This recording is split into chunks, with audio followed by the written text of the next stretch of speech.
Ngayong papalapit na ang Pasko, parami umano ng parami ang mga namamalimos sa Dagupan City. At hindi lang mga batang Dagupenyo ang naglipana, kundi pati ang mga galing pa sa ibang probinsya.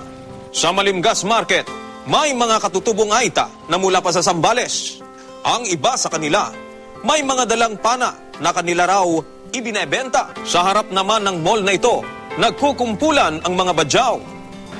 Dadami lang yan kung hindi ka gagawa ng move agad na i-cut yung pagdami nila. Dahil rito, ikinasa ng mga otoridad ang isang programa kung saan tuturuan at tututukan ng mga tinatawag na street educators ang mga nanlilimos. Ang 8 taong gulang na si Marcelino, dating namamalimos.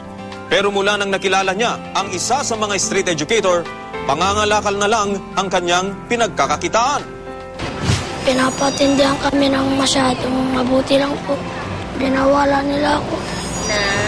mamalimos. Kaya... Ayaw ko na mamalimos. Paalala ng mga otoridad, bawal rin ang panlilimos at maging ang pagbibigay ng limos. Sa Pilipino nga, naaawa ka. Pero pag gumawa ka ng precedence, susundan. Yung giver ay liable din, punishable din siya tungkol doon sa act